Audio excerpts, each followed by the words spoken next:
It said everything happens for a reason, but maybe everything happens for a Reese's. Take noise-canceling headphones. Do they block hearing to heighten taste? That sound seems to show everything happens for a Reese's. This podcast is brought to you by Colgate Total. We take oral health as seriously as you take sports. That's why Colgate Total Active Prevention uses advanced technology to help prevent oral health problems like cavities and gingivitis before they start. It's clinically proven to provide 24-hour antibacterial protection with twice daily brushing after 4 weeks of use. So get a winning routine and prevent oral health problems before they start. Shop Colgate Total Active Prevention at a retailer near you. So I got up there with the Lamar Hunt Trophy, and I got Patrick, and you're on the outside of Patrick, and they're telling me we got to get through this, make it really fast. One question to Pat, we're out of here. And they're saying in my ear, do not go another question. So I said, hey, before we go, Travis, come over here real quick. Congratulations. And this was the first time you've got to fight. You got to fight. For your right to party, but the F in fight dragged on so long, you've got to. And I was so relieved that the word came out with an F-I instead of an F whatever. and it was, you got to fight for your right to party. And I said, we're out of here. James Brown, back to you. And you made the whole thing sing. So show open for the Nantz and Daly show, which is this is an epic 1-2 combo. You want to talk about the most highly regarded, has done it by the book, is the classiest, nicest, straight and narrow, and then the complete opposite. Sings on the episode. This is hilarious. This is what you get on New Heights. We get the full breath. We're going to get it all. And that's just who we are as people, Jason. Everything we talked to Jim about, man, fucking felt it in my heart, man. That guy he speaks to the heart. We share a lot of this similar family and desire for the love of what we do. And then, I fucking get it, John. I want to be at a bar that's in a fucking fitness center. I want there to be a treadmill while I'm drinking a Guinness. I want there to, I want my cake and to eat it too. I want to fucking smoke a cig and fucking hit a ball as far as I can. I got nothing to add. I'm right there with you. I think that's one of the cool things about golf just in general. I think that is you got your character like John Daly, who I think in a lot of ways is very just unhinged and everybody loves him for being wild, exactly and everybody loves him for being who he is. And you got Jim Nantz about as dialed in of a storyteller and touching on all these different walks of life, and it's pretty wild that the sport has that breadth. You got your Muni lot with your hair down and your no rules, and then you can be in the grounds of Augusta where you got to have a jacket on the moment you step foot, and there's a lot of rules and decorum in place to protect something that's pretty sacred. So yeah, it's a pretty awesome game for that. All right.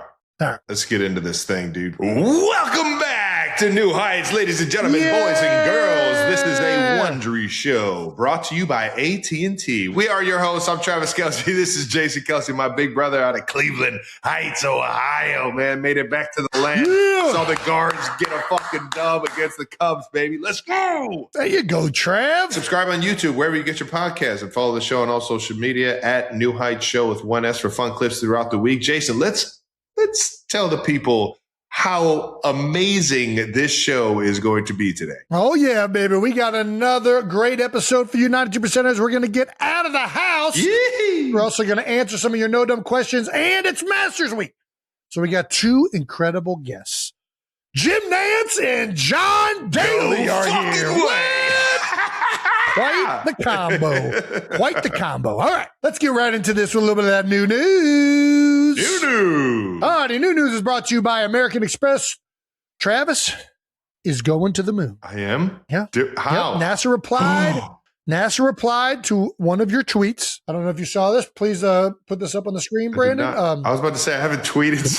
It's 2010. So It's been a while. It's been a while. Well, this is a doozy from 2010. The moon looks crazy tonight. I'm going to chill out here for a little and just visualize my success and vibe to the scenery. Yeah, I still do that often. And NASA said, it's been a long time coming. Long time coming. I hear you. I hear you, NASA. I hear what you're doing. I see what you're doing. I like what you're doing.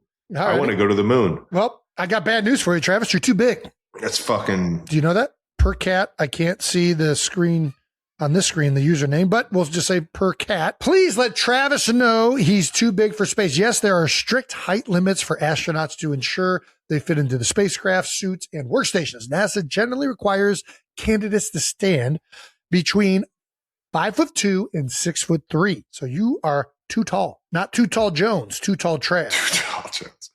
Yeah. Too tall Trav. Yeah. This is some good BS right here. No way I believe that. But also, this is one of the Ed Kelsey's favorite slogans, man. Life isn't fair. So don't ever think it is. You don't get to do what you want to do when you have genes such as Mama Kelsey's Blaylock genes that make you 6'5" or 6'4" and 7/8. Yeah.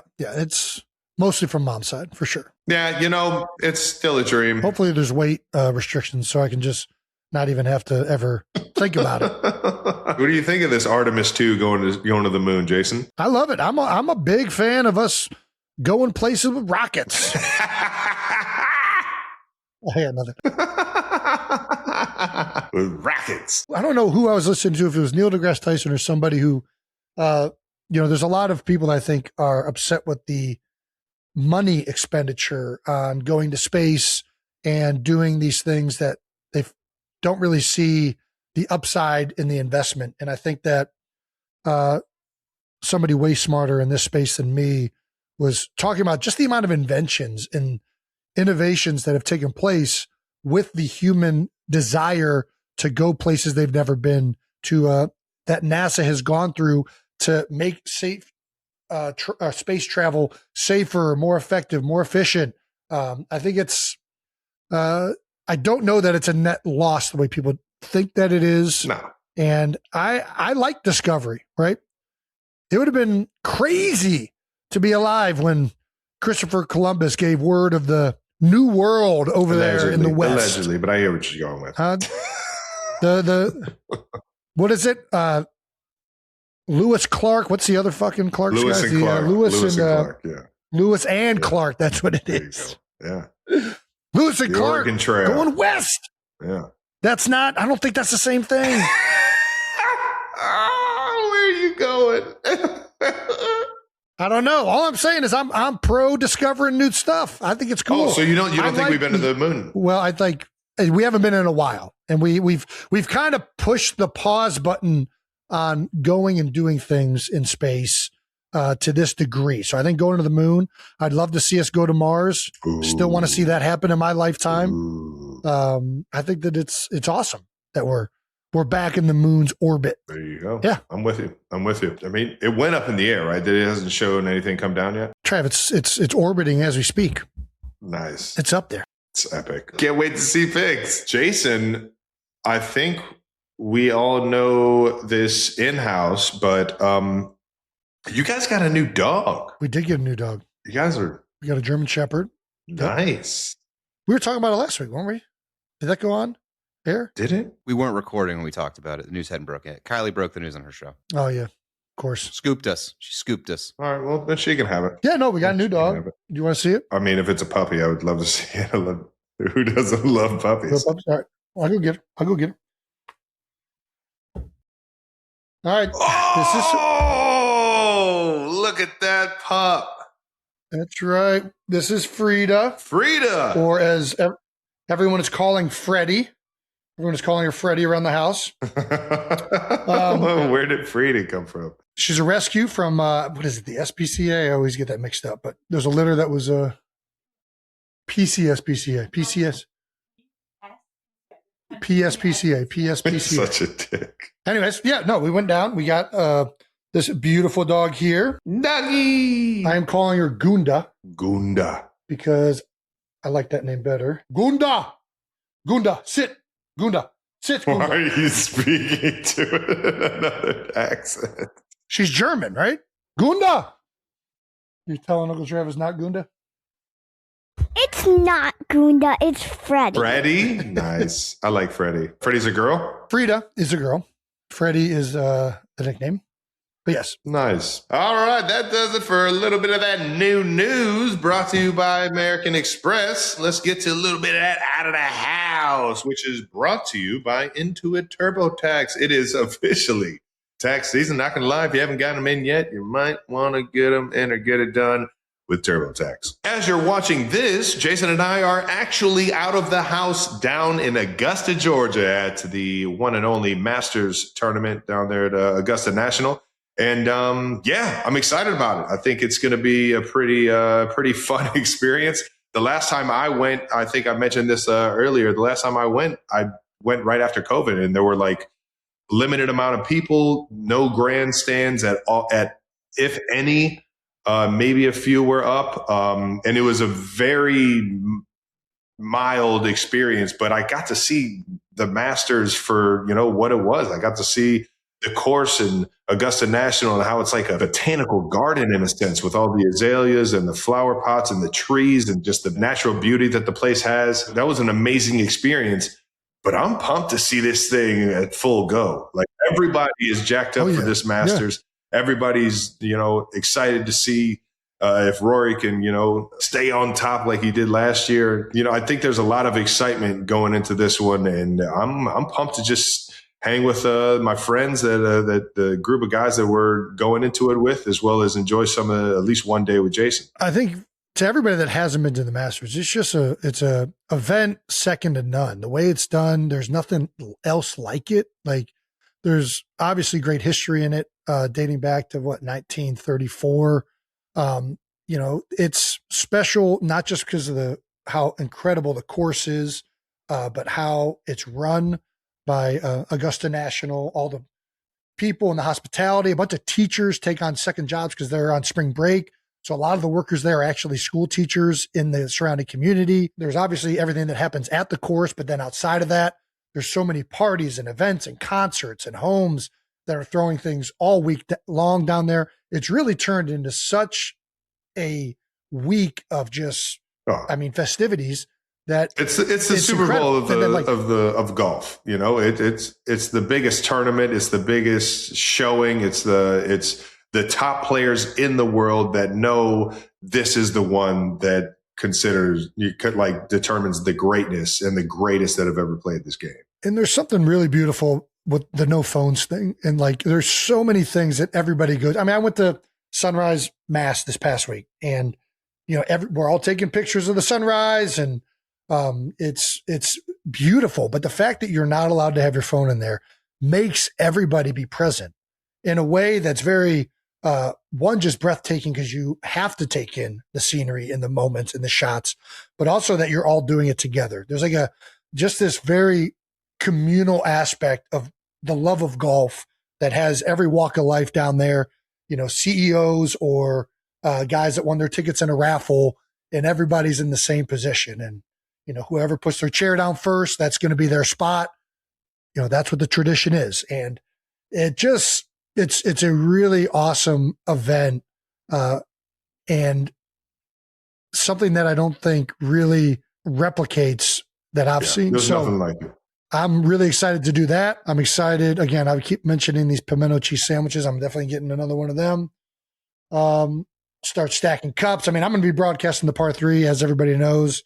So I'm excited to see that for the first time and to get a chance to chop it up with some of the best players in the world. I'll say this. I've had the pleasure of fucking meeting a lot of these guys on the PGA Tour, man, and a lot of the guys on the LIV Tour. It's hard to say I'm rooting for just one guy, or I think this guy will win it, because I don't want to shortchange anybody else that I have like a good relationship with. But I'm pretty fucking pumped to see this year's Masters, just because of, where golf is right now and how everybody, the love and the infatuation that everybody has with it.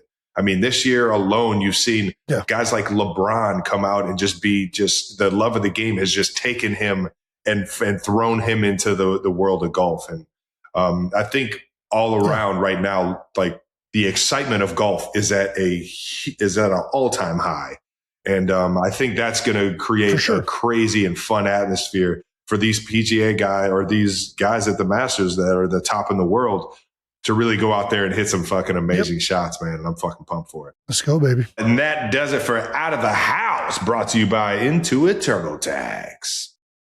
Thank you to our presenting sponsor, AT&T. The Masters is full of moments you can't miss. That clutch putt on 16, the drama at Amen Corner, and the champion slipping on the green jacket. And with AT&T as a champion partner of the Masters, you're connected to every single one. What's your favorite Masters memory? Either watching on TV or one that you've seen in person, Jason. My favorite is Bubba Watson's shot out of the pine, hooking that thing back onto the green. I think that shot remember watching that on TV live and just being like blown away. Nice. From wherever you're watching, AT&T Cellular Network keeps you locked into golf's greatest tradition. Because when the connection matters, it has to be AT&T. Connecting changes everything. Visit AT&T.com/connect-to-change to learn more.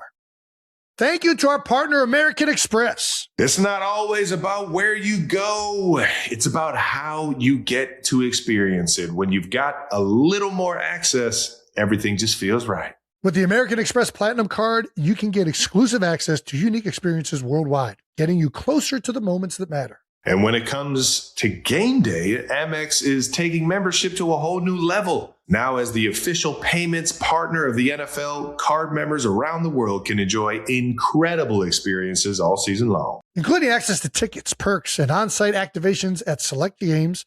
That's how you make every game day feel like a win. Unlocking access and elevating the fan experience. Not only does it feel right, but it's membership at its best. Terms apply. Learn more about Amex's partnership with the NFL and premium events collection at go.amex/NFL. Thank you to our sponsor, Apple. There's nothing like your first Mac. That's right. Jason, you remember Dad bringing home that Macintosh when we were kids? Dad was one of the only people that had a Macintosh. And Dad, you were right the entire time. It was always Apple, Dad. It was always Apple. I just remembered how cool the logo was, man. The Apple with the rainbow colors on it. On that desktop computer, man. And then they went to like the really cool translucent, like you could like see through it, and it had the cool shapes and everything. And then it just kept evolving. It had that great built-in Pong game, right? That you would go back and forth on. Dude, damn it. I could play that right now for hours. Yeah. Apple just launched the all-new MacBook Neo. It's an amazing Mac at a surprising price. So whether you're in school, starting something new, or just want to fly through everyday tasks and apps, this is your moment. Check out the all-new MacBook Neo. Learn more at apple.com/Mac. 92%ers, we have two incredible conversations with golf legends. Insane. All right, these Masters conversations are brought to you by AT&T. Let's see what Jim Nantz has to say, the voice of the Masters, for when he's coming up on his 41st tournament. Woo-hoo, baby. Hello, friends. Our guest today is a 6'3" broadcaster from the University of Houston. He's been the voice of the Masters for 40 years. You know him from his time in the booth for the NCAA tournament and the NFL on CBS. He's a 2-time Sports Emmy winner for most outstanding sports personality. I can't do it this quiet. He's a member of the National Sports Media Association Hall of Fame, the only person to commentate on all 4 golf majors, and he is the first broadcaster in history to serve as the lead play-by-play announcer for the Super Bowl, the NCAA Men's Final Four, and the Masters, all in the same calendar year. Come on! 92%ers, please welcome Jim Nantz! Jim, welcome to the show, baby. Well, hey, hello, friends.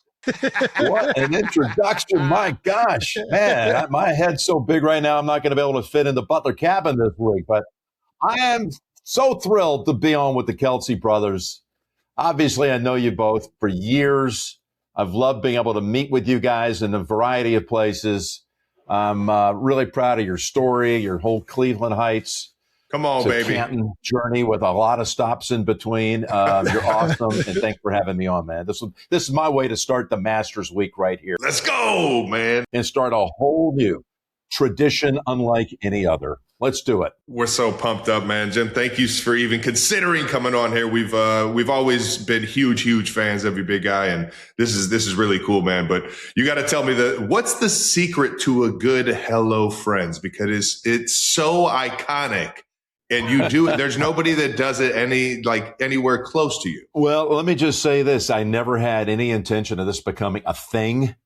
But years ago, and I'm not trying to make this too somber, I celebrate my father all the time. He's been gone a long time, but he battled Alzheimer's, and he was his late stages fighting Alzheimer's a quarter century ago. And that became my line to him so that he knew I was thinking of him when I came on the air. So not to make it a downer. Gave me chills. I know how close you guys are to your mom and dad. And that became a thing. At a golf event, a PGA championship, and I told him I'm going to come on the air and I'm going to say, hello, friends, Jim Nantz here, along with it was Lanny Watkins, great guy. And I said, when I say that, I'm thinking of you as kind of channeling you. That's so awesome. Are you kidding me? Said it after we came on air, and after the show, someone said, I heard you say hello, friends. What's that all about? And I told the backstory, and they said, you ought to say that every show. So I started saying it. It took about 3 years before people actually said, you know what, you're saying that all the time. Right. You know, the one little footnote to this, there were a lot of people that were creating merch, particularly Masters Week, that had hello friends. And it looked like people thought I was doing it. I was creating it. I wasn't. And so my manager said, you ought to trademark it. So we ought to get the copyright on that. So we went through about a 6-month search, and we found it. We found somebody possessed it.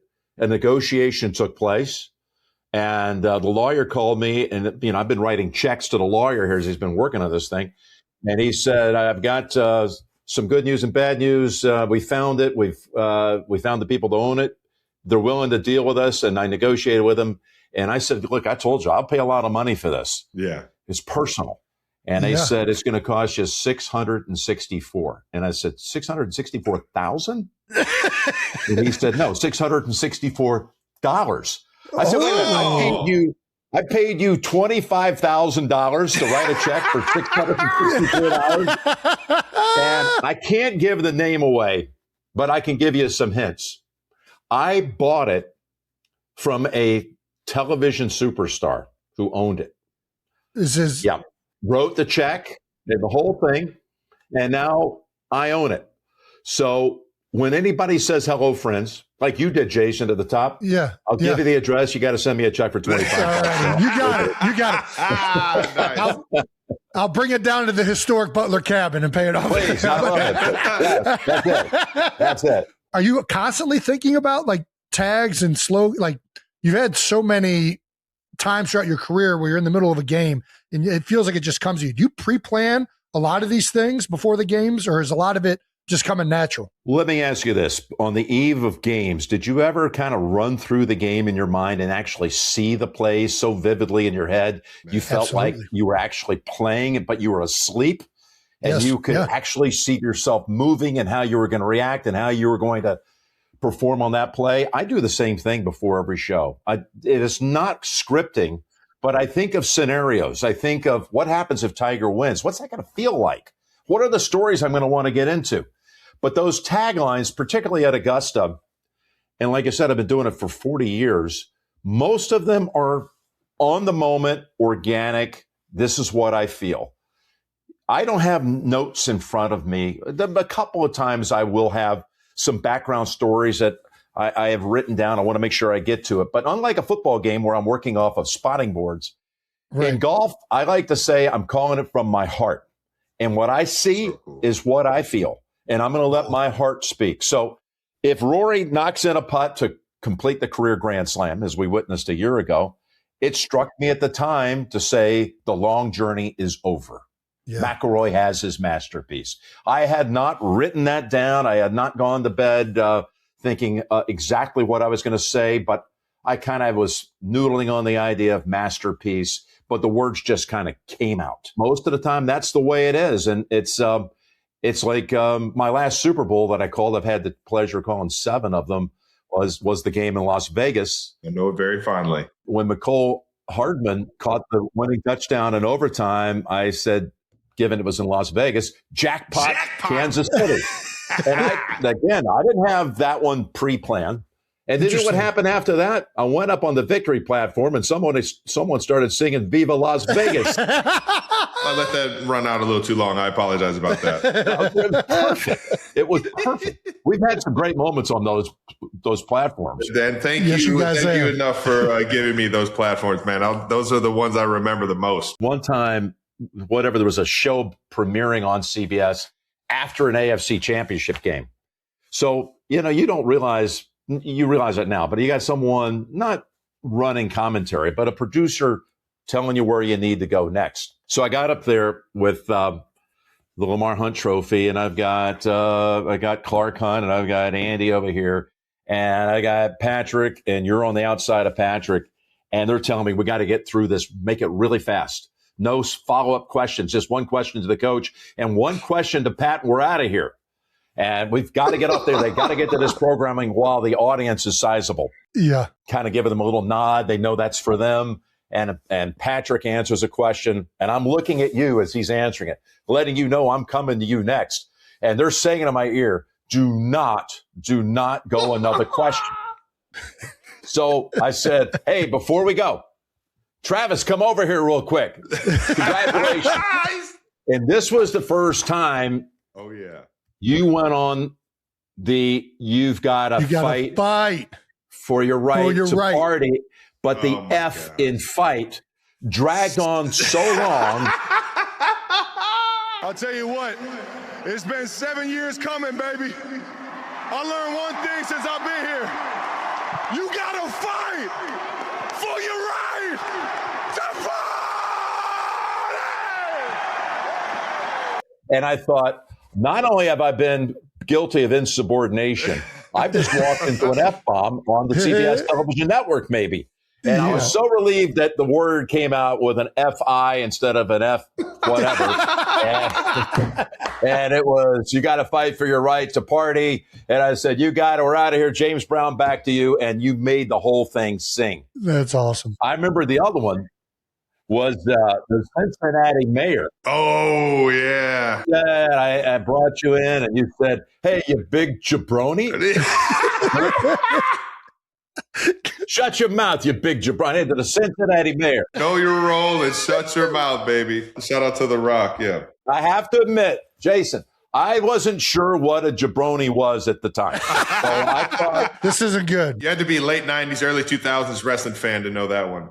It was perfect. I've been known through my friends' parents as the worst influence on my friends because of insubordination. So thank you for trusting me on the stage with a mic. You dragged me into that, too. The king of friends and subordination. That's good. I'm happy to have that title. Do you ever find yourself, because we've all, when we were growing up or playing certain sports, you'll almost comment the game to yourself, right?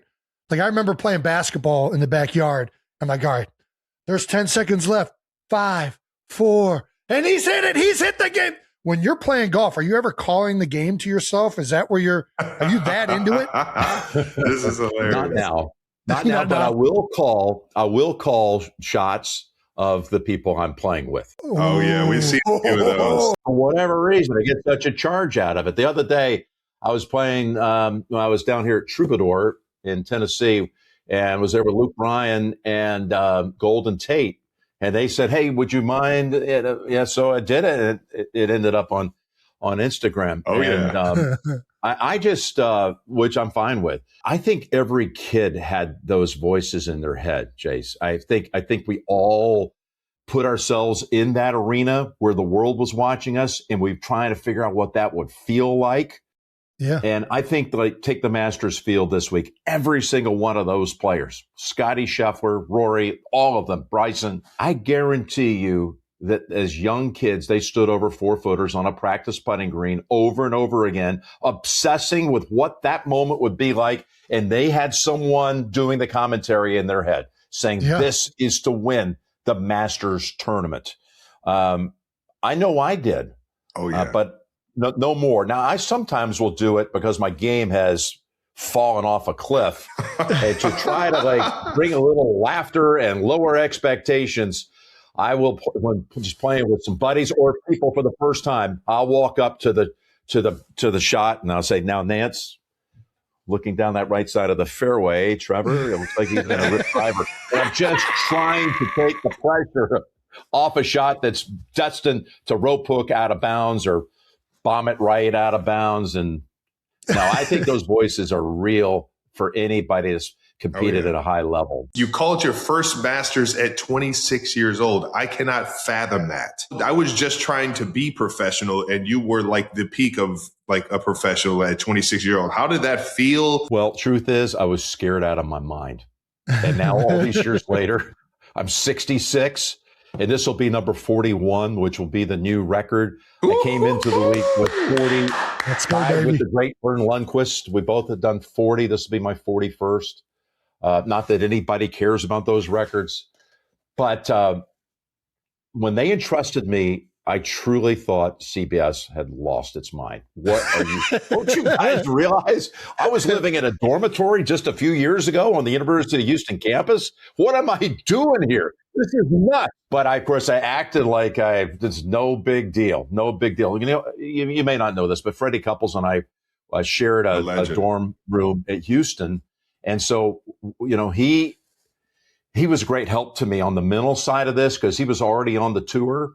He just kept telling me when I first started at CBS, just keep what I do is I just keep saying like a broken record. It's no big deal. It's no big deal. It's no big deal. And I got that from Fred. I got that actually when I went to New York to audition for the job. And Fred happened to be staying at my house at the time. How cool is this? You know, Freddie's getting back into the field, of course, as a past champion. And I trust you guys are just barely old enough to appreciate the greatness of Fred and how cool he was on a golf course. Oh, come on. Smoothest swing in the world, yeah. I could watch him warm up all day. Oh. Coolest guy of all time. And when we arrived on the Houston campus as two of the 7 freshmen for Dave Williams and his legendary golf program, which won 13 national championships. I had nothing to do with that, by the way, but I was a part of it. I lettered. But he had the freshmen come in and introduce one another, just breaking the ice. And he said, guys, I want you to stand up. Boys, stand up and just give me basically name, rank, and serial number and what your goal is in your life. And I was, you know, not overconfident, but I just said, I'm Jim Nantz. My goal in life is to one day work for CBS. I want to broadcast the Masters tournament. What? That was always my goal. And I love, by the way, parenthetically, too, driven by that, obsessed with that idea because I love the way they broadcast the NFL. Some are all at Madden, some are all in Brookshire. That was my network. But I love the way they presented the Masters and the NFL. So anyway, that was my declaration. The fourth guy down stood bashfully and said, I'm Fred Couples. I'm from Seattle, Washington. And one day I want to win the Masters. And do you know, we ended up in this taking dorm suite. The coach was a genius. We have Blaine McAllister in our dorm, roomed with Blaine, one of my all-time closest friends. He won 5 tour events, and John Horn, who played on the tour a couple of years. So the 4 of us were roommates all through school. And, you know, we got to sit there and talk about a dream that had the same landing spot, Butler Cabin. Fred wanted to win it. I wanted to be in that cabin to present it. And as weird as this sounds, I don't know if this is the kind of hijinks you guys were up to at Fremont Heights High School, but we used to practice the green jacket ceremony when we were kids in college. Of course. That's so fucking cool, man. Hell yeah. And lo and behold, in 1992, Freddie won the Masters, and I was there to do the interview and present the green jacket. So I'm getting chills, man. I had no idea, dude. Strong testament to how dreams can come true. You got to dream big for them to come true. Speak it into existence. We'll be rooting for him over there. I'll give him some extra mojo off the tee, baby. I'll be right there rooting him on, man, on Friday. Hell yeah. Of all the big events you call every year, you talk about the Masters. What are the biggest events you've been a part of at CBS that you just like think back in your career? You know, I've been part of the CBS golf teams, like I said, for over 40 years now. And I called 32 national championship games in college basketball. Oh, yeah. So watching the action from Indianapolis this week, I mean, I just love it. I don't miss it. And I don't say that as any sour grapes. I needed time with my kids. And I gave it up in 2023, my own choosing, because basically the hamster wheel, and I called it the golden hamster wheel, never ended. I was on 48 weeks a year. You know, golf, the championship game would be played on Monday night, and I was on a flight that night into Augusta and switching gears after calling 15 games in the month of March. I just love being a part of the tournament, be able to see everything from the Fab Five through Coach K's, all the Coach K's 5 championships, UConn's program coming from nowhere to now being a dominant power, and on and on. Roy Williams, North Carolina, his time at Kansas, worked with Billy Packer for 18 years. And then, of course, Clark Kellogg, Bill Raftery, Grant Hill. It was a joy, man. It was an absolute joyride. Then the NFL, working now with Romo. We're going in our 10th year this year. Love Tony. Man. We have so much fun together. He's one of a kind, and that's what makes him special, is that you don't want everybody to be the same, just flat X's and O's guy. He's a big kid who expresses himself as such on the air, and I find that very appealing and very authentic. He makes it fun, man. Worked with Phil Simms for a long time before that. I hosted 2 Super Bowls, and I've called 7. So those are the main parts. We've had Olympic Games. We've had all these different sports. I called the U.S. Open tennis for years. But my primaries were always golf, the NFL, and college basketball. When I started basketball, I got asked at a news conference in New York. I was assuming the role from Brent Musburger. I was asked, do you think you'll ever be able to approach the record for longevity for play-by-play? And I said, what's the number? And they said 6. And now these are some names from your past, even before you, but Kurt Gowdy, Dick Enberg, and Brent had all called 6 apiece. And I thought, if I could ever get to 6, that would be amazing. Well, I got to 32. I want to put that record away, okay? So, no, it was a gift. I'm glad that CBS wanted me to do it for that many years. I'm glad I could say when I needed to step down from it and get a few more weeks at home. But all of it's been that childhood dream. You know what that's about. It still burns deep in the heart. It never goes away. And well, we appreciate you for jumping on that golden hamster wheel and taking us for a ride with you, man. More than anything, if I had to write the end of the script, I love the NFL, and I love being able to have the chance to do it for a few more years. But someday, as you approach 70, you're going to have to back off a little bit more. And I would like to do 51 Masters tournaments. Holy cow. That sounds like a crazy number. It used to be 50. I wanted to be able to say I did 50 Masters because, again, that's that little boy still speaking inside of my head. And I mentioned that at an awards event out in California, and this broadcaster of yesteryear, one of the greats of all time, Jack Whitaker, had introduced me. And he said, I heard you say you want to do 50 Masters. I said, yeah. He said, you need to do 51. I said, why is that? He says, if you do the math, your 51st Masters, 2036, would be the 100th playing in the Masters. He said, you need to be there for that. And he said something very nice. He said, and I think Augusta needs you to be there for that, to usher out the first century and bring in the next. So that's kind of been everything that, I've thought about for a long time. So I didn't come on your show to announce my retirement on April 14th, 2036. But we're kind of working that way. I love it. I love it. You get the opportunity to, man. We'll be at the 51st airing of the Masters for you, brother. We'd be honored. You got to fight for your right to party. Come on. Do you have any personal Mount Rushmore of Masters moments? You got any top tier, the ones that stand out to you the most? Yeah, I do. And I'm going to put the Freddie win in 92 in a special box over here. That was really personal, okay? Because that's like Hollywood make-believe fantasy stuff that 2 kids could practice that scene of the green jacket presentation and actually have to do it for real. That was choking my guts out, and so was he. We barely could get the words out. That was a watershed moment for me. I really, truly feared if I could emotionally hold up for that, but we both did, and I was able to get us off the air clean. And that one's in its own category. But I've got three. One would be Jack Nicklaus, 1986, my first. Now, you guys weren't around to see it. Oh, I know it. It was him, the Shark, and Seve, yeah. Tom Kite, Tom Watson, Bernhard Langer. I mean, it was a load of Corey Pavin. They were all jockeying. Greg Norman, like you said, they were all in the mix. And that's when you mentioned it earlier. I was just a young kid. Chill bumps up and down my arms. My teeth were chattering. Jack made a pivotal birdie on my hole, the 16th. And I uttered the words, "The bear has come out of hibernation." Now, I did not know where that line came from. I truly thought I'm incapable of coming up with that narrative, that clip, epic, that caption.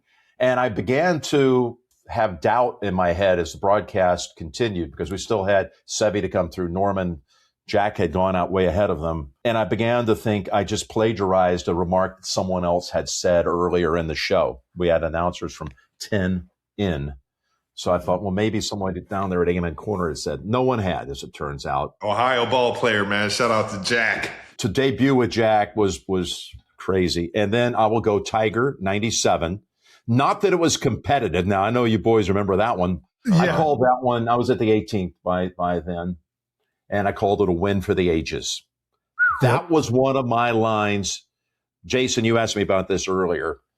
That line I had pre-planned. Okay. He had a 6-shot lead going into Sunday, and he was running away from the field. And I knew that clip was going to have the narrative played with it forever. Yeah, forever. You know, this is a piece. There's a permanence to it. It's going to be a couple 100 years from now when they come on the air with the Masters and they do the montage.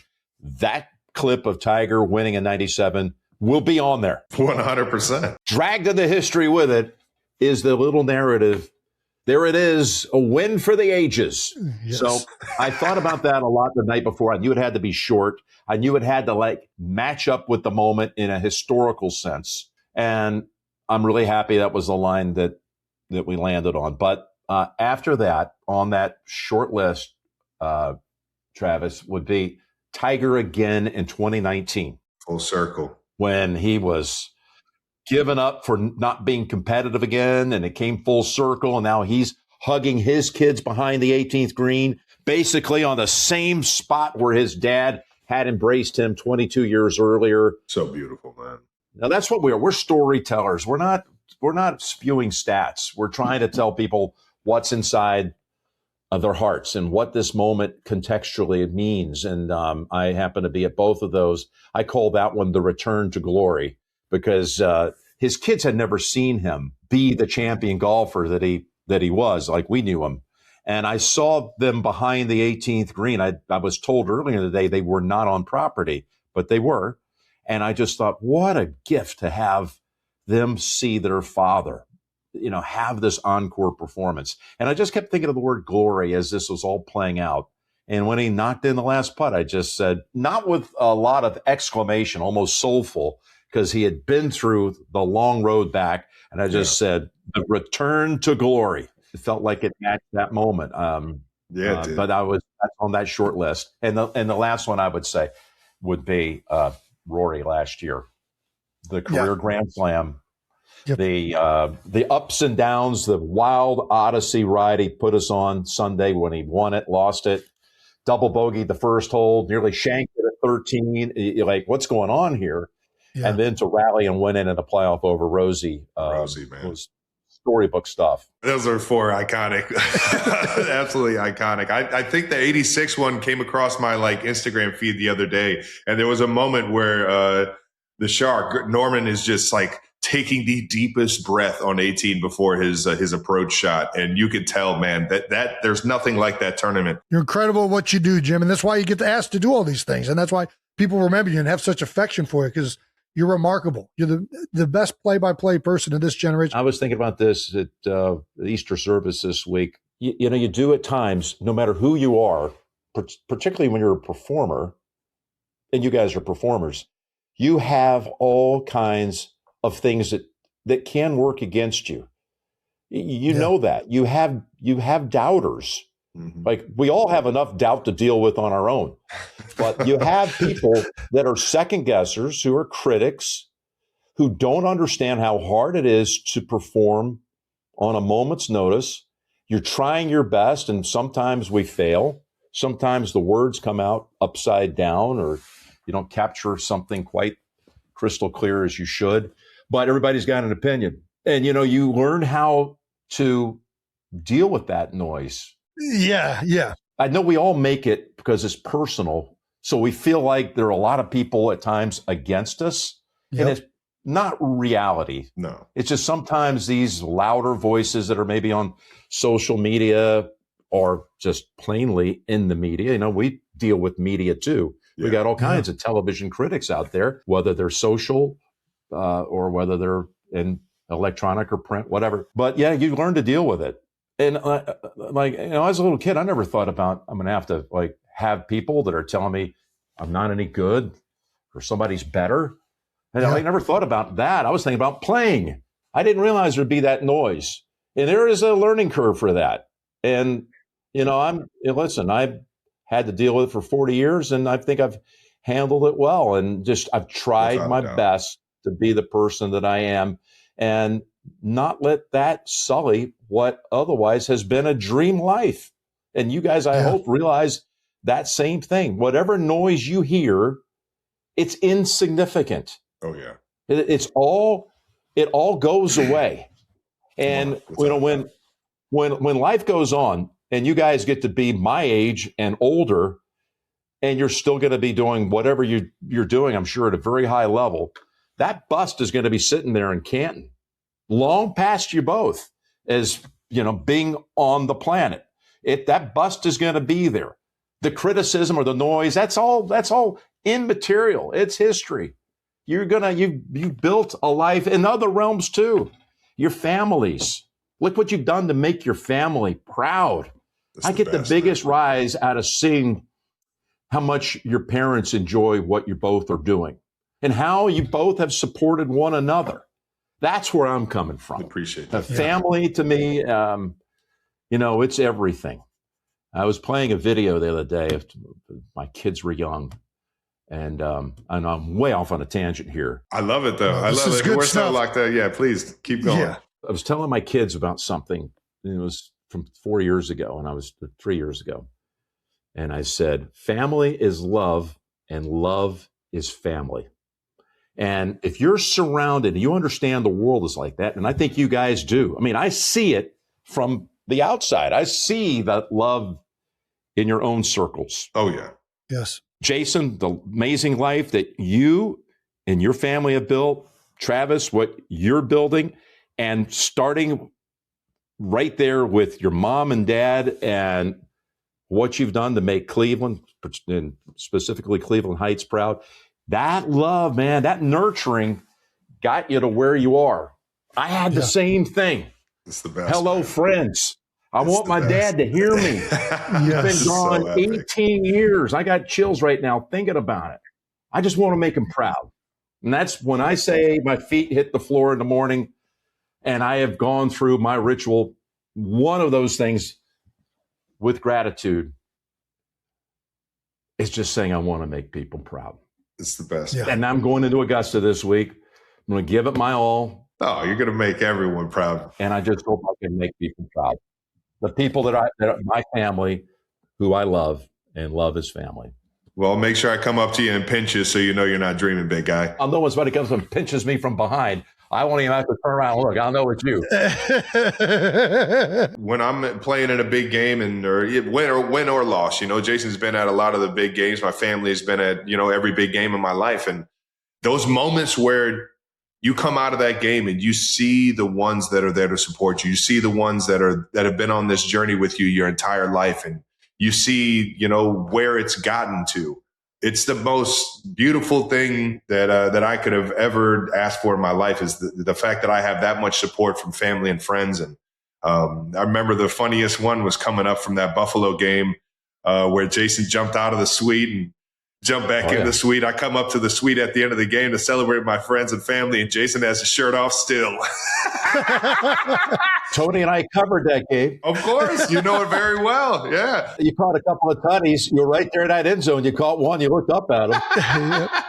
But knowing you got that much support and you make your family and your loved ones that happy when you're playing, and they get that much excitement out of seeing you doing what you love the most, it's the best, man. And I hear you on that, man. The gratitude and getting to be able to do what we love and all that makes it all worth it, man. You know, the odds for what you guys have accomplished, that gets back to that whole pinch me thing, but the odds of even being able to make it to the NFL.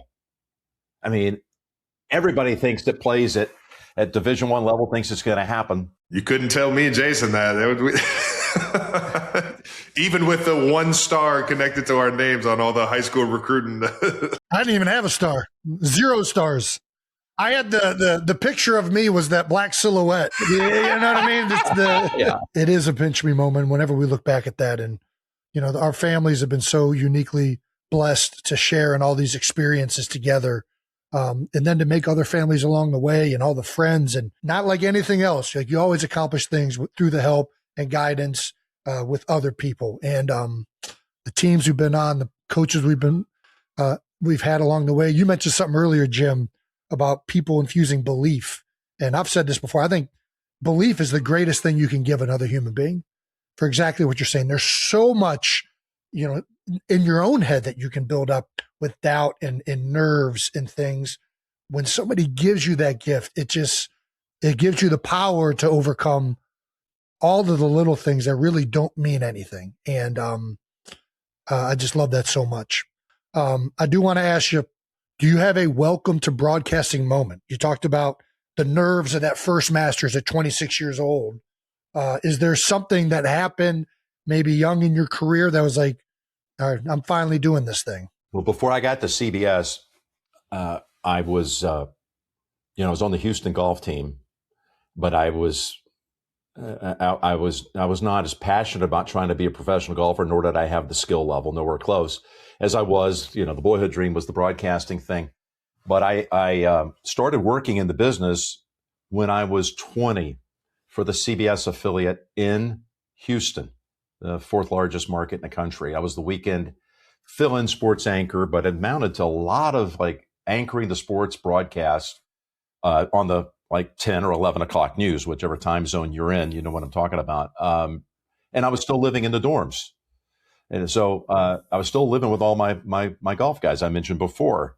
And that was, I knew that I was, as far as like where I am with my age group, being on a CBS station at 20 while you're still in college was rare. I was very fortunate. But then upon graduation, I got an opportunity to be hired by the CBS affiliate in Salt Lake City at KSL.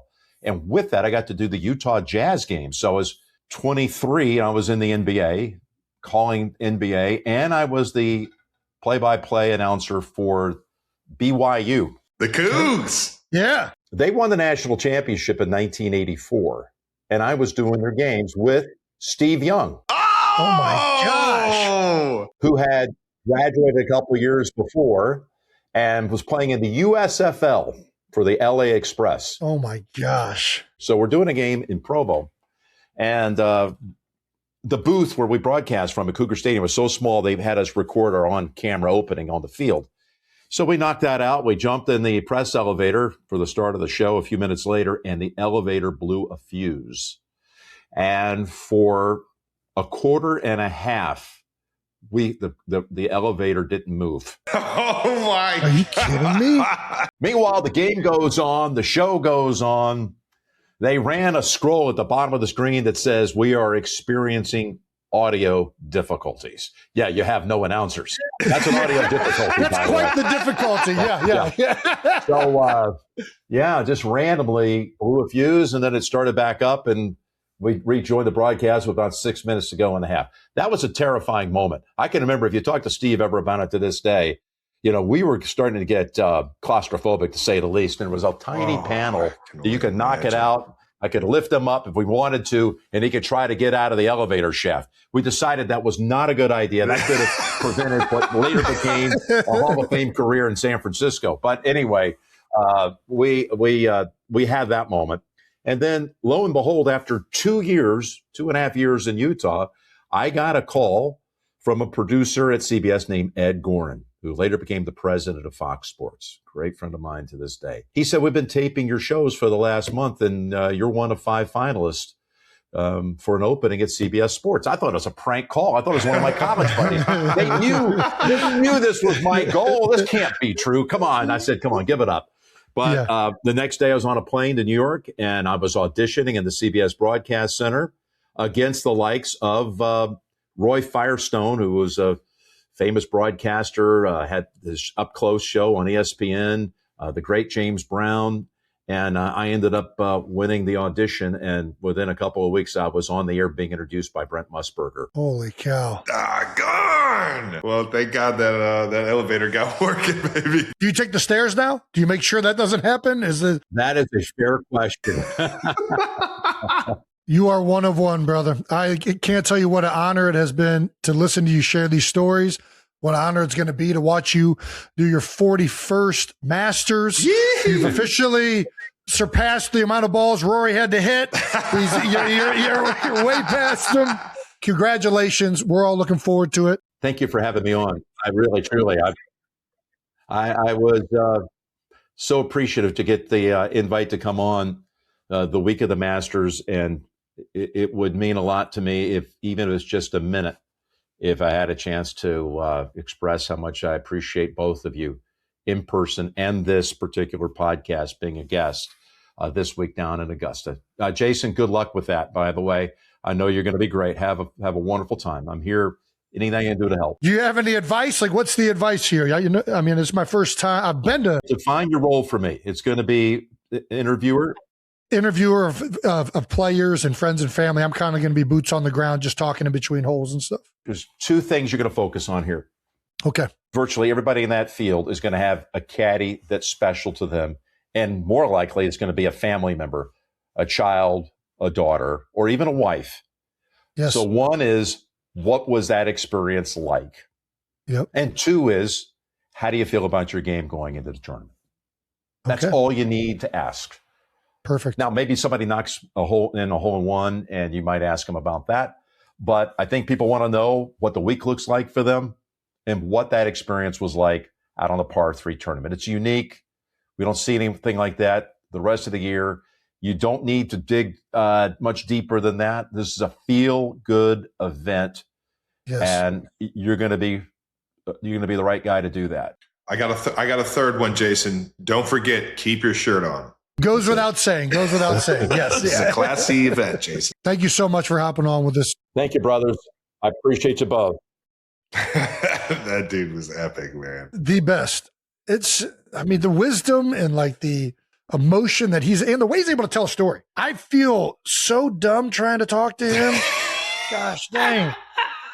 He is the best though. And he mentioned the production meetings, even in the production meetings. Like, it's just, there's something about Jim that is just second to none. The way he articulates and listens, asks questions. It's like the elegance. I thought about that before with like Rich Eisen, like talking to him. Like, some of these guys that just are so good on television, they have a way of conversing and saying things even just in regular ordinary life that just, it's incredible. It's awesome, man. And that was fucking a dream come true right there, man. Getting Jim Nantz on this thing right before the Masters, man. Right before the Masters. Let's go, baby.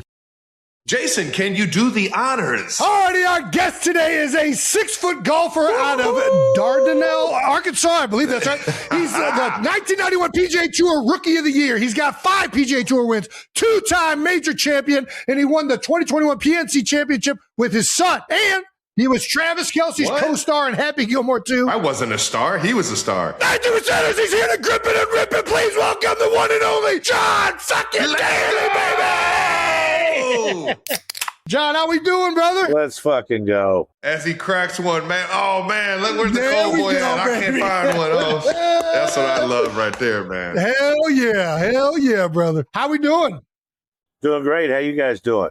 Living the dream, baby. Doing good, getting fired up. Yeah. Living the dream. Trav was golfing this past week. We're getting geared up for the Masters. I'm sure you are as well. Where are you at right now? You're in your RV? Me and Anna, my girl, we left Sunday night from Upland, California, and we're just outside of Tallahassee. We're almost home in Clearwater. Oh, nice, man. Awesome. Nothing wrong with a little like road trip, man. God, I haven't been on one of those in a while, man. Fucking love it, man. I was just up in Bandon Dunes, actually, up in northern, Oregon, not necessarily Northern Cal, but up in Oregon, man. And that's a little bit of a different place, man. The views out there are insane. But I'm not going to lie, I'm a bougie golfer now, man. I don't like to walk that much. I don't love walking that much. And that's a hell of a terrain too. So I was that was a fucking workout, man. That's why I got ADA. My body's too screwed up to freaking walk anymore. I'm going to enjoy the game with a golf cart. That's what I'm saying. They got to get some fucking golf carts out there, man. We got the Masters is coming. This is amazing. I love it. The Masters coming up. You got to come see me at Augusta. I'll be at the restaurant and bar called Top Dog. Ooh, Top Dog. Sell merchandise. I'd love to stop by. Oh man, I can't wait to have a beer with you over there. Fill you guys up some merch. We'll drink some John Daly Good Boys. Smoke some John Daly cigars. I'll cook you meal with some John Daly Mama Lou Spice. So here we go. Lit on my fries. Does sound like a good time right there. Sign me up, man. Very in on that. We'll definitely stop by. We're all going to Augusta. What makes this tournament so special in your eyes, John? Well, it's the only major that never leaves home. It stays in the same spot every year. The other three move around, and it's Augusta.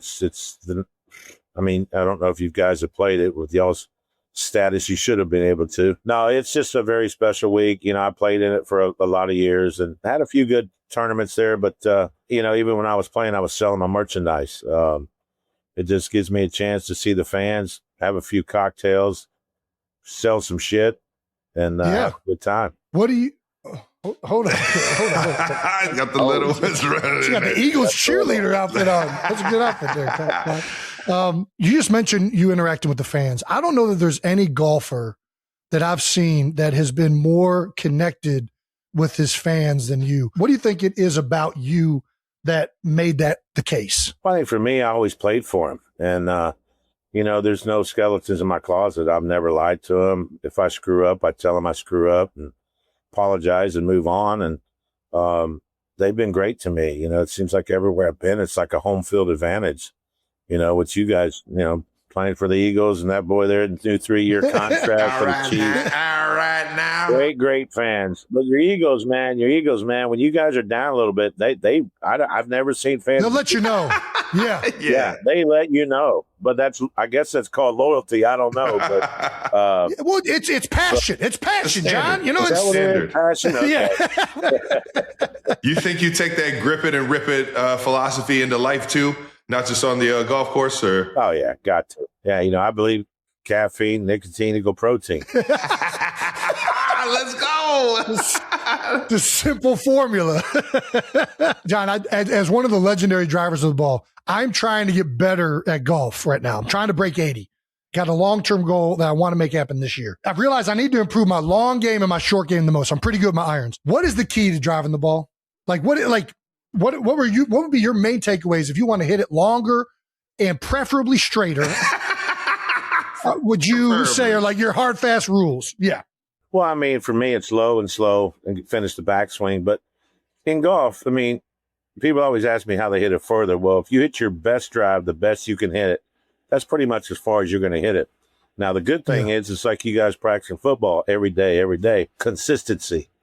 You get your patterns down, you get your plays down. It's consistency. And the more you're consistent with that, the better you're going to be. But if you want to break 80, get your ass out and hit 100-yard shots in and work on your putting and chipping, because that's what'll get it done for you. Steal those strokes, yeah.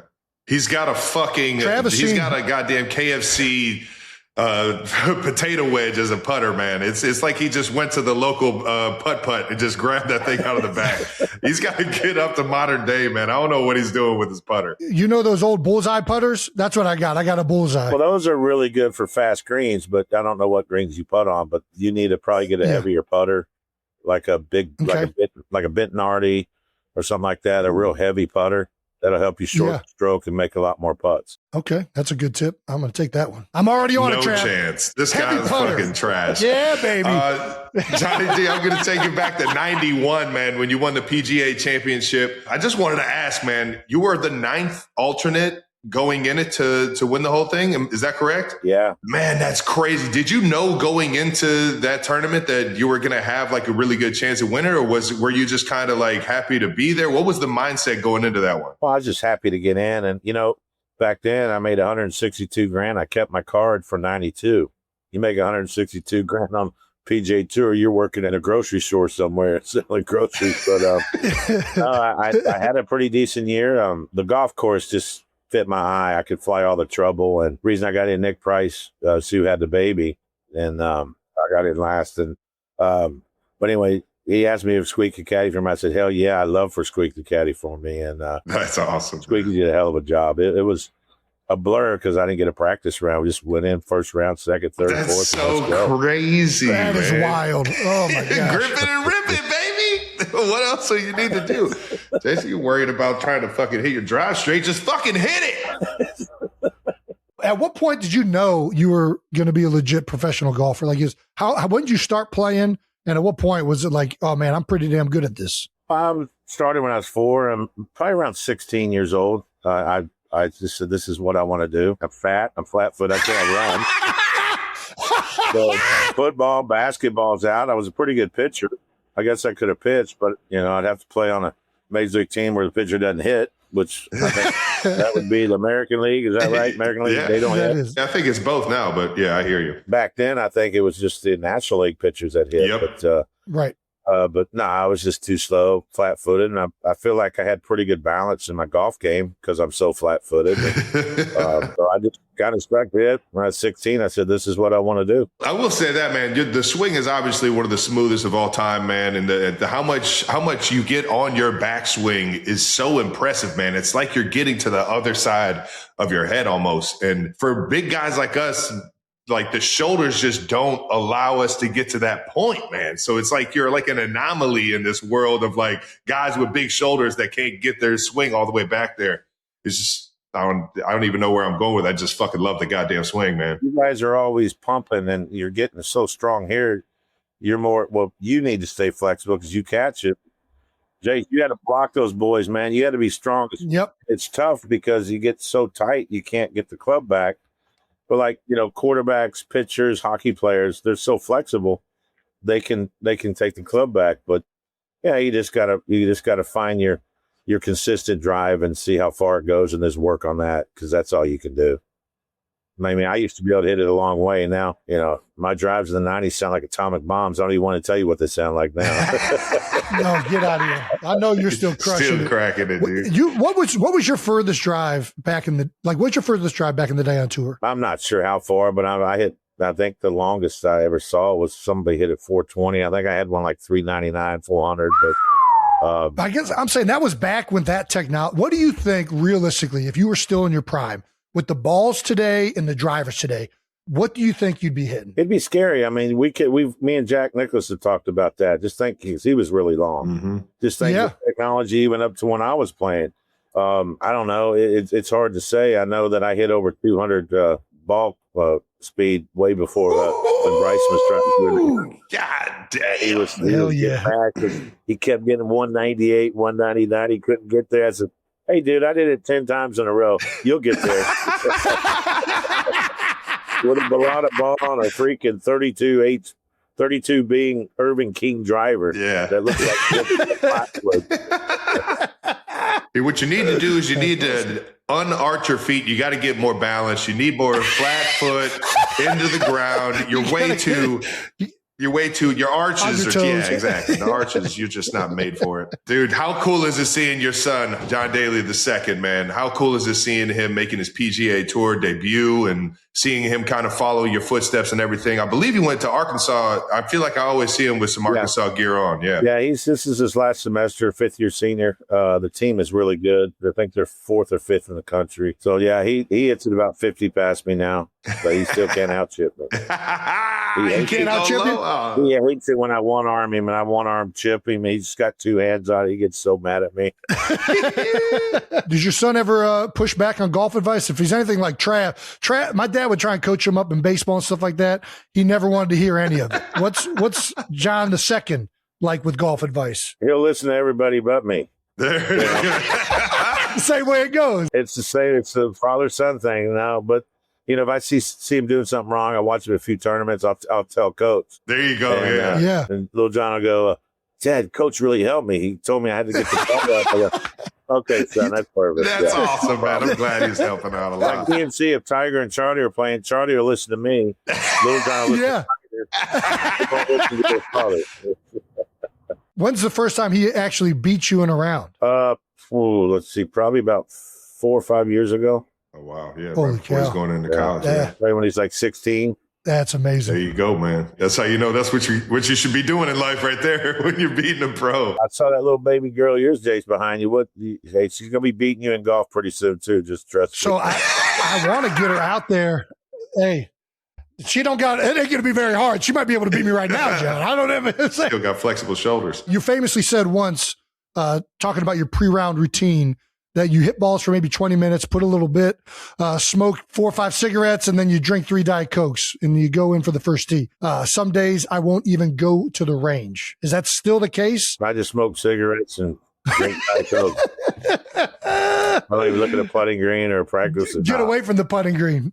You feel like at this point in your career, you can kind of just see the tint of or like the color of the green and like the layout of it and get a good feel for it just off of like putting your eyes on it? Yeah, and we play, I play 2 to 3 pro-ams a week too, so it's not like I'm not going to know the golf course. Oh, okay, yeah. Gotcha. So it's, it's there. I play enough during the week that, I need to go hit balls or beat balls all the time anymore.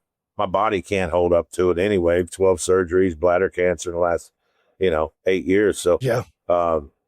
If I went out and hit 20 putts, I got to sit down and have a cigarette, a Diet Coke, or a John Daly Good Boy. Here we go. Get up 20 minutes, do it again. Hell yeah. When we're young, you could hit 1,000 putts without no problem at all. But I'm old. If I knew I was going to live to be this fucking old, I'd have taken worse care of myself. Cheers to that, brother. Do you think there's a bit of like trying too hard and putting in too much work in that regard? Like trying to fix it too much, or especially like in between rounds? Well, I think it's what you guys did after a game. You got to have that night off and then go back at it. Your body's tired. You get frustrated, especially when you're tired, but everybody's different. I'm a guy that I've been, gifted, very natural ability, very flexible, that I didn't have to beat a lot of balls, but I worked my ass off on my short game, 150 yards in. I'd beat balls every day for that, but that's where you score. But no, everybody's a little different. I mean, these guys are working out. They're getting hurt. They're hurting themselves working out too hard. Yeah. They don't need to be like you guys. You got to do it to be man on man in football, but golf, you just want to keep your flexibility. You want to be able to do what you can do and don't push it too hard. Guys are getting back problems and pumping weight too long and shit. When I grew up, man, it was like, let's go play golf. I'm about to say, you ever see a weight room growing up? Shit, no. I'm going to open up John Daly Gymnasium. Bars through on the treadmill, ashtray, cup holder, drink holder, porn on TV, and topless waitress. Oh, my God. That's some good shit right there. I'll put them on by Fitness 24th. I love it. Hey, I'll get a membership to that right now. Come on now, sign me up, baby. Yearly membership.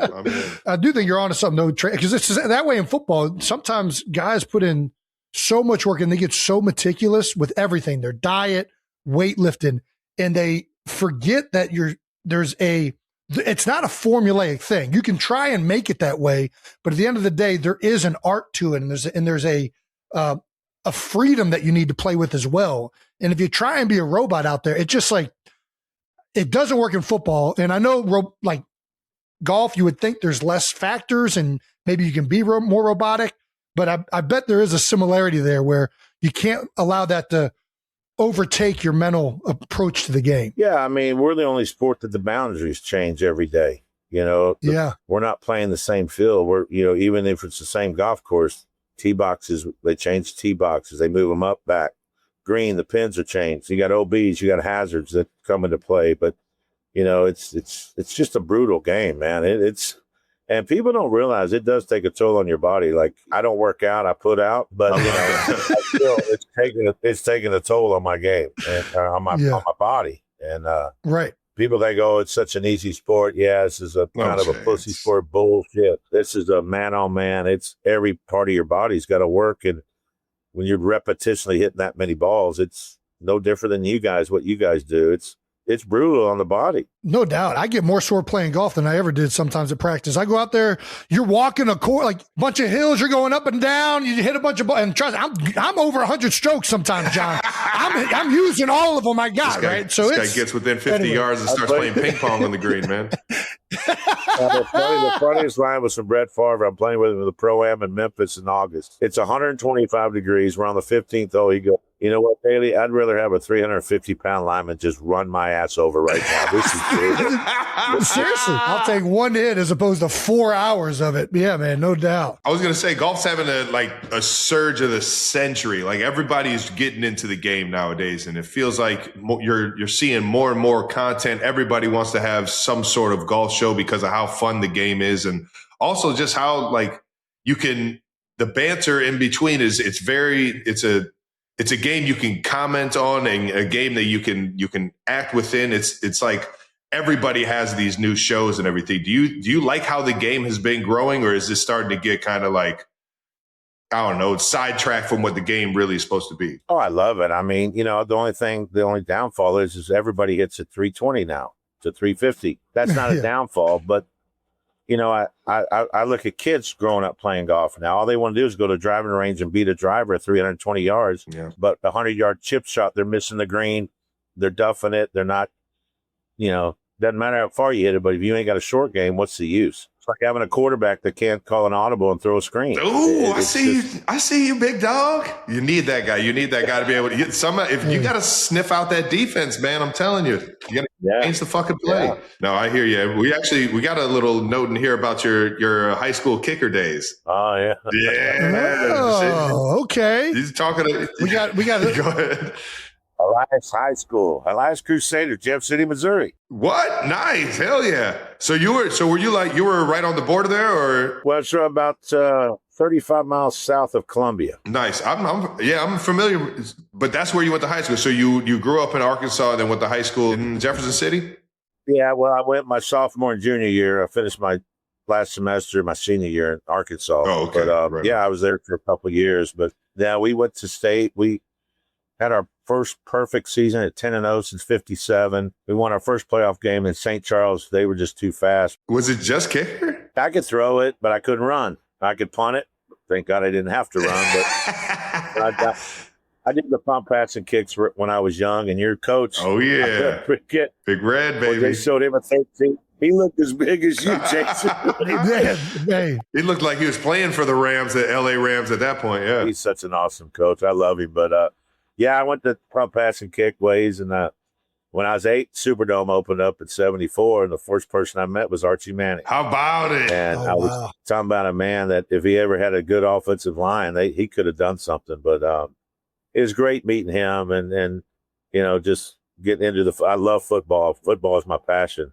Like I said, flat-footed. And I straight on, I kick it barefooted. But right on the nose, man. That was what I was going to ask, because I know you golf barefoot. Were you a barefoot kicker as well? Yeah. I could kick it a lot further. I just kick it off my big toe.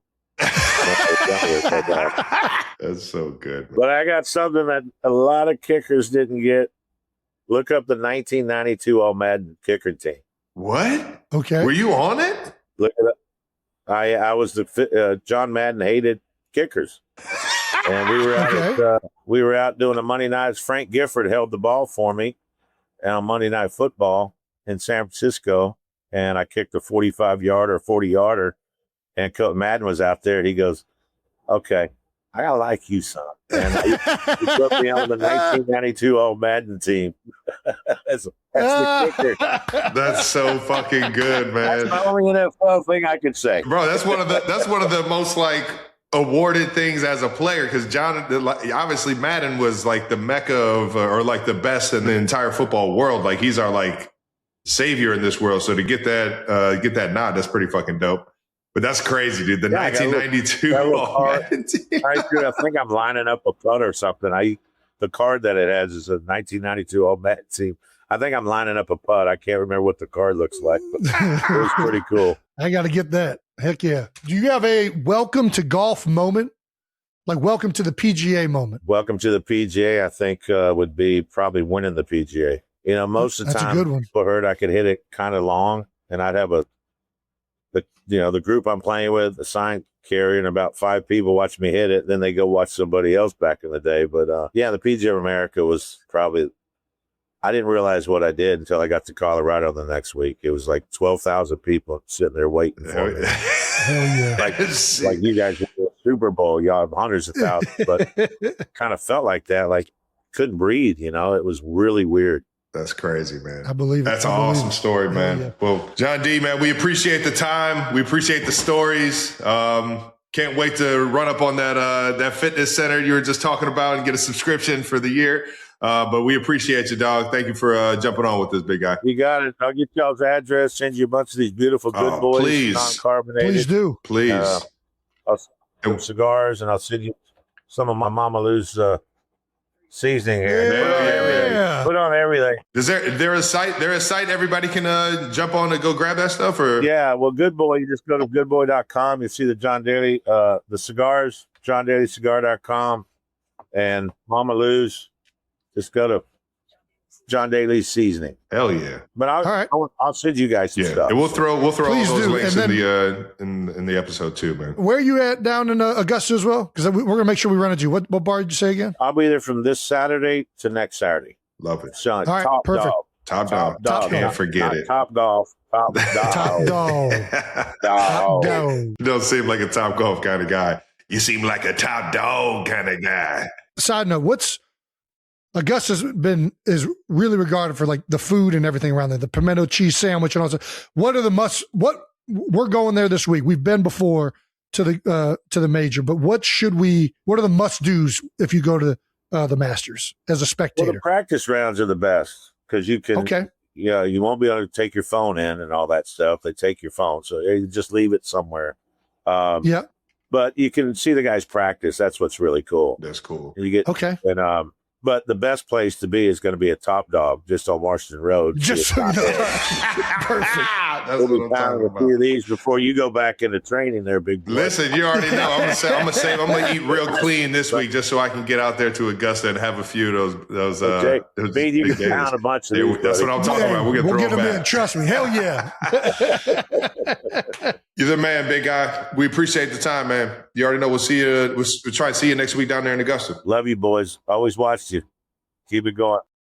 Thank you to Jim Nantz and John Daly, two of the most epic and like iconic men in golf. And man, we're pretty fired up for the Masters, knowing we're going down there, man. But it's just cool to hear these two talk about the game and talk about their lives and the road to where they are now, man. That was pretty fucking dope. Once again, those Masters conversations were brought to you by AT&T.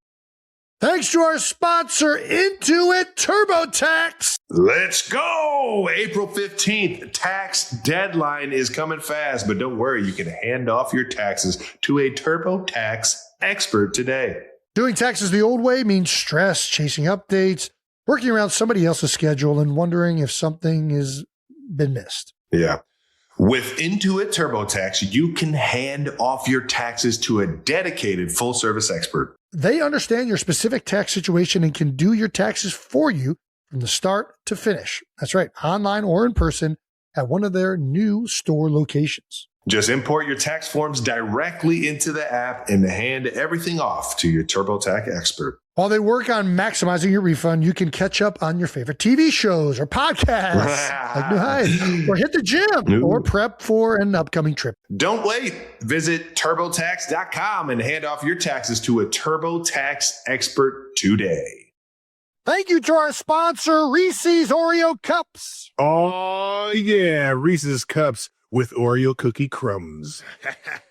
It's what we've been asking for. That's what we've been asking for. It's what everybody's been asking for. How about it, man? Seriously, can anyone name a more legendary snack than Reese's and Oreo? Probably you not. put them together, and it's like, it's perfection. I don't think I could name a better one. I mean, I eat a lot of snacks too. I consider myself a snack expert. I am a snack, candy, cookie expert, and nothing fucking compares. Nothing is beating Reese's Cups with Oreos. Get your Reese's Oreo Cups today, wherever candy is sold. Reese's Oreo Cup, the cookie crumbs, the ultimate snacking legend. Thank you to our sponsor, Allstate. Checking Allstate first could save you hundreds on car insurance. That's smart. That's right. Not checking the volume settings before pressing play on the TV. I'm still recovering from having surround sound blasting a kid's show the other day. Yeah, checking first is smart. So check Allstate first for a quote that could save you hundreds. You're in good hands with Allstate. Potential savings vary, subject to terms, conditions, and availability. Allstate North American Insurance Company and affiliates, Northbrook, Illinois.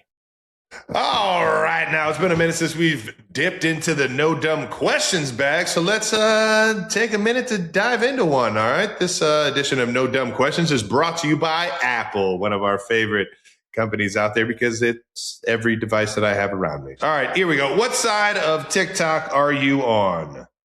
Oh my! I don't understand what this is. Yeah, I'm confused on this as well. It's a voicemail. It's a voicemail. I'll play it. I'll play it.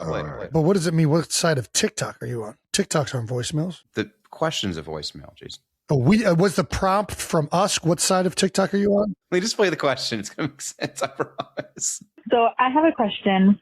I always wonder what side of TikTok people are on.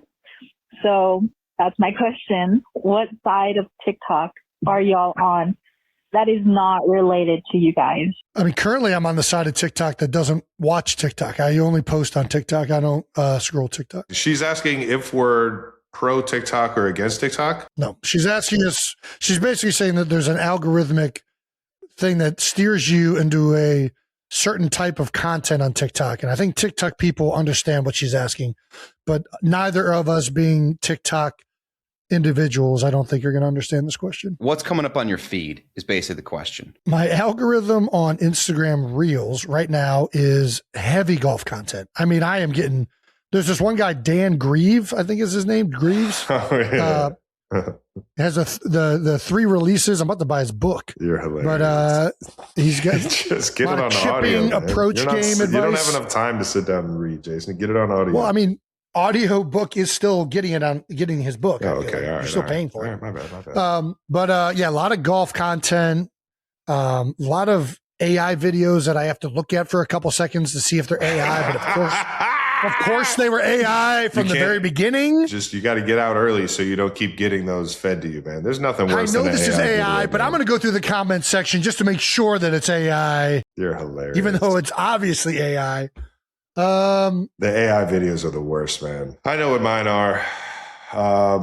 Rodeos, guys getting slung off bulls, otters, as we all know. There's always those like 3 or 4 like reels or just I don't know, updates on what otters have been doing around the world. And then just sports, everything, every sport you can think of, highlights all over the fucking place. I got a lot of comedy like sketches, like little like comedy bits, like stand-up bits that I come across all the time. Same. The stand-up bits are always fucking entertaining to me. What else is in the algorithm? Surprisingly, not as much football as you would think. I mean, I get my fix on football with just like my love for the game. I think right now there's no football being played. That's a good point. It's probably playing into it. Yeah. I'll get all that stuff just on like the threads and like conversations through like my like messages. Who I'm following. Yeah. And we'll shop those posts around to each other more than we'll actually see it on the reels. If it has to do with sports, it's probably on the algorithm, and then comedy. A bunch of shit I can just laugh at. I'm looking through it right now. I'm not getting a lot of. I was big on billiards for a little bit. Oh, still get some billiard stuff. I mean, any sports stuff is kind of free. It kind of alternates probably a lot with the season, which is why I'm getting golf right now and not a lot of football. I get a lot of like do-it-yourself stuff. Ooh, DIYs, yeah. A lot of like building cabins in the backyard. Yep, carpenter work. Yeah, that's huge. I love that shit. I could sit there and watch that shit all fucking day. There's some shit. I got to send it to you. There's a YouTube of but it's an hour long. Like it just shows these guys in the middle of like a jungle putting an entire like hotel suite with a pool, and they're making this all out of clay and fucking wood. It's insane. I'm more of a YouTube deep dive, and then like certain guys on that making stuff with like long form that I'll kind of try to get into. Once again, this edition of No Dumb Questions was brought to you by Apple. All right, the last thing before we wrap, let's take a final look at the standings in the New Heights Reese's Bracket Challenge. Shout out to the Night 2%ers bracket leaders. We are recording this Monday morning, but right now, here is what we got. The women's winner, which is over, so this will be the winner. Shout out to UCLA, man. Congrats to Jenna Duncan. Ooh, very fitting. That's a real last name. All right. Way to go, Jenna. Winner of the women's bracket challenge and then the men's leaders. It all comes down to the final. It will either be Connor or K Mall. Yes. Good luck to both of you guys. Connor, K Mall. Whoever wins between UConn and Michigan. Michigan looked real. I'm not going to lie. Once Houston was out, I thought Arizona was going to take it. Michigan, I mean, just Jesus. They are. But UConn does have the juice too. This is going to be a fun game tonight. I'm pumped. New Heights staff updates. Men's. Jake has won the New Heights men's bracket challenge. Once again, he won it last year. The loser is still Aaron, who, I mean, in some ways did something nobody else thought possible. Yeah. So congratulations to Aaron on not winning a single round of 32 game. Something that I still can't believe. And the winner of the women's is PJ. PJ, congratulations. Way to go. And the loser is still Travis, despite his angling to somehow blame me for him losing to everybody in New Heights' bracket. No. I didn't say I blamed you for losing. I said you cheated. I didn't say I blame you for me losing. You still lost to everybody else and I didn't cheat on the women's. The women's I didn't seek advice or change anything. Yeah, you're right. Mama Kelsey has weighed in. She knows that I will exhaust every loophole possible. She very conveniently did not call me a cheater, though. She did not say those words. So listen, we all know you're a cheater. Everybody in the comments in the post knows that you're a cheater. And I rest my case. You're a cheater. If I have to do it, you have to do it. Listen, I will do it. I will do it just because, first of all, being in a Waffle House and trying that challenge sounds fun. But I in no way cheated. And I don't need to listen to a bunch of people who are fans of yours in the comment section accuse me. That's not how I deserve an unbiased jury, not the Travis Kelce fan club being like, "Oh yeah, you did cheat, Jason." No, you must look at the comments. Most of the comments actually say that they are not fans of me and that they are huge fans of you and that they typically side with you on everything, but you definitely cheated. I cheated in no way. I don't know what to tell these people. It's a good thing that our fans are not judges. Yeah, it's not an objective thing. It is a subjective thing. You cheated. No, it's objective that I did not cheat. It is not subjective. It is plain and apparent. It's actually impossible to cheat in this because you hit submit and then your bracket is submitted. So there's no way for me to have cheated unless games already happened. Cheater. Shout out to everyone that participated in this year's Reese's and New Heights Bracket Challenge. We absolutely love doing these things. Next year, we're going to go into it with a lot more details, knowing that some people like to bend the rules. We will be emailing the winners after the men's and women's finals. So please check your email after those games if you have won. Good luck to the games tonight. Alrighty, that's a wrap up of another episode of New Heights. Thank you to Jim Nantz and John Daly. Make sure you're subscribed to the New Heights channel on YouTube. or wherever you get your podcasts. Once again, New Heights of Wondery Show brought to you by AT&T, our favorite provider out there. Follow the show on all social media at New Heights Show with 1S. Thanks to the New Heights production team for always keeping us in line and finishing on time and doing things the right way, because it can get a little crazy in this world. Thank you guys. And thank you to all the 92%ers for tuning into this madness. We'll see you guys down there in Augusta if you're going. Gonna be fun.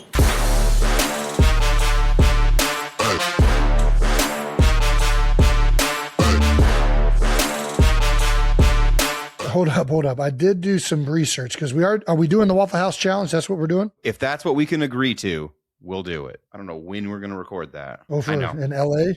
Well, there's no LA. It ain't happening out here, brother. Probably do it down at Augusta this week. Twist my arm. I'll come to Augusta. What are you looking for? I did a whole calorie deep dive into